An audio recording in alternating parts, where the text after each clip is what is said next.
Assalamualaikum warahmatullahi wabarakatuh. Selamat pagi anak-anakku kelas 3 admin dan kelas 3 Firdaus.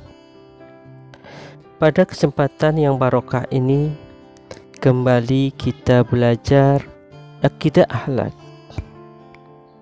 yaitu kita masuk ke bab 2 Asmaul Husna. Pada minggu yang lalu Ananda semua sudah menghabiskan bab 1 tentang bersyukur.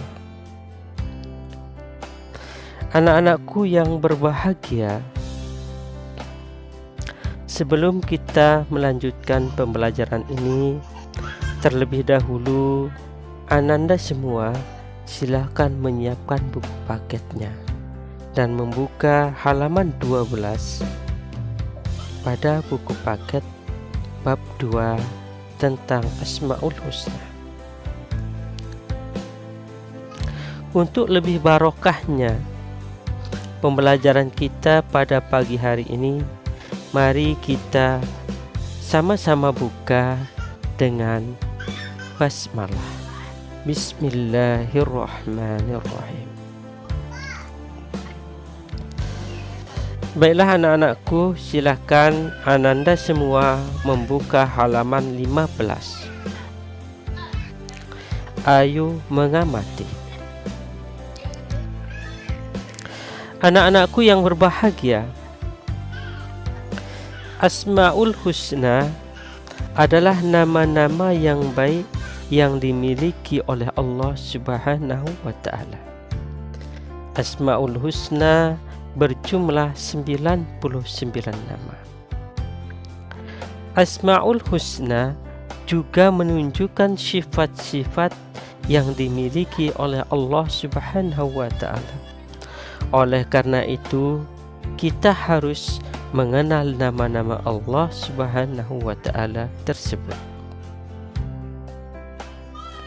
Ketika kita berdoa memohon sesuatu kepada Allah Subhanahu wa ta'ala, dianjurkan agar menyebut Asmaul Husna sebagaimana firman Allah Subhanahu wa ta'ala yang artinya hanya milik Allah Asmaul Husna, maka permohonlah kepadanya dengan menyebut Asmaul Husna itu, dan tinggalkanlah orang-orang yang menyimpang dari kebenaran dan menyebut nama-namanya. Nanti mereka akan mendapat balasan terhadap apa yang telah mereka kerjakan. Quran Surah Al-A'raf ayat 180. Anak-anakku yang berbahagia, di antara nama-nama dalam Asmaul Husna adalah Al-Wahhab dan Ar-Razak. Silakan Ananda membuka halaman 16, kita masuk ke bagian A. Al-Wahhab, yang artinya Allah Maha Pemberi Karunia. Jika kita perhatikan isi alam semesta ini, kita tak akan mampu menghitung jumlah aneka ragam ciptaan Allah Subhanahu wa Ta'ala. Di antara ciptaan Allah Subhanahu wa Ta'ala tersebut adalah makhluk hidup yang terdiri dari manusia, hewan, dan tumbuhan. Mereka menempati seluruh penjuru dunia ini, dilengkapi kebutuhan hidupnya oleh Allah Subhanahu wa Ta'ala. Misalnya, untuk manusia bernapas, Allah Subhanahu wa Ta'ala menyediakan udara yang mengandung gas oksigen dan karbon dioksida. Untuk manusia minum, Allah Subhanahu wa Ta'ala telah menyediakan air. Untuk manusia makan, Allah Subhanahu wa Ta'ala menyediakan bahan makanan yang berasal dari hewan dan tumbuhan. Untuk manusia melihat, mendengar, dan merasakan makanan, Allah Subhanahu wa Ta'ala melengkapi manusia dengan panca indera. Untuk keperluan menulis, manusia diberi tangan. Hal inilah yang membuktikan bahwa Allah Subhanahu wa Ta'ala Maha Pemberi Karunia, sesuai dengan firman-Nya dalam Al-Quran surah Sad ayat 9 yang berbunyi, Am indahum khazainu rahmati rabbikal azizil wahhab. Artinya, atau apakah mereka itu mempunyai perbendaharaan rahmat Tuhanmu yang Maha Perkasa lagi Maha Pemberi. Quran surah Sad ayat 9. Anak-anakku yang berbahagia, melihat bukti tersebut di atas, kita harus sadar bahwa seluruh isi alam diperuntukkan bagi manusia sebagai karunia Allah Subhanahu wa Ta'ala yang tak terbatas dan pilih kasih, sehingga manusia harus bersyukur atas karunia yang telah diterima, di antaranya dengan memperbanyak beribadah kepadanya dan dengan menjaga kelestarian alam agar tidak rusak dan punah. Allah di antaranya senantiasa akan memberi apapun yang dibutuhkan oleh hamba-Nya sesuai dengan kehendak-Nya.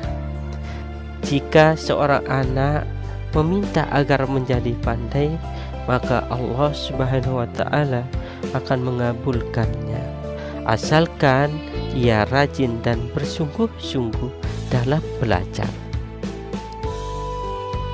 Begitu pula jika seseorang menginginkan agar usahanya berhasil, Allah Subhanahu wa Ta'ala akan memberinya kesuksesan asalkan ia rajin bekerja tanpa putus asa, insya Allah.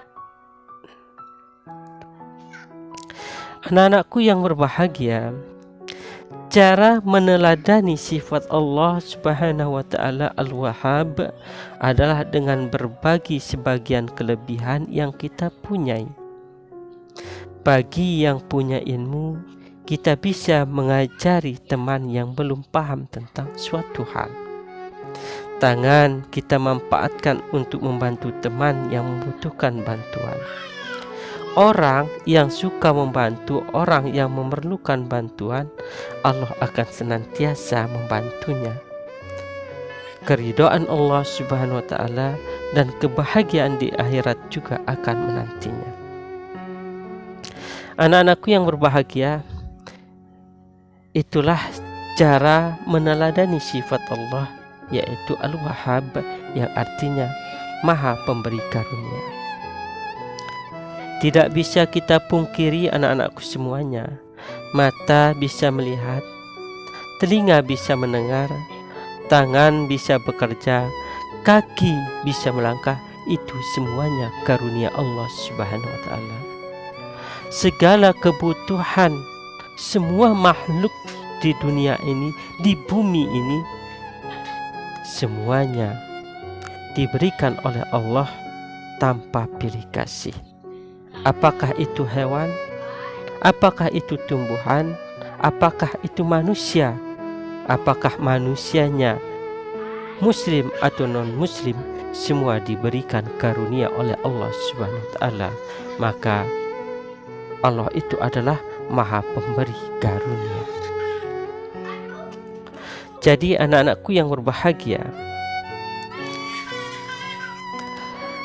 untuk meneladani sifat tersebut, silahkan kita tingkatkan kebaikan kita, tingkatkan amal perbuatan kita, tingkatkan kualitas ketakwaan kita kepada Allah Subhanahu wa ta'ala, agar kita mendapat kebaikan, terutama kebaikan di dunia dan kebaikan di akhirat. Mungkin sampai di sini untuk pembelajaran kita pada hari ini. Semoga Allah Subhanahu wa ta'ala memberikan kita kebaikan, terutama kebaikan yang bermanfaat untuk kita, terutama untuk menjalani kehidupan ini ke arah yang terutama yang diridhoi oleh Allah Subhanahu wa ta'ala. Mari kita tutup pembelajaran ini dengan sama-sama melapaskan hamdalah, istighfar dan doa kafaratul majlis. Alhamdulillahirabbil alamin, astaghfirullahalazim, subhanakallahumma wa bihamdika, asyhadu an la ilaha illa anta, astaghfiruka wa atubu ilaih. Demikian dari Ustaz. Wallahu muwaffiq wal hadi ila sabilir rasyad. Assalamualaikum warahmatullahi wabarakatuh.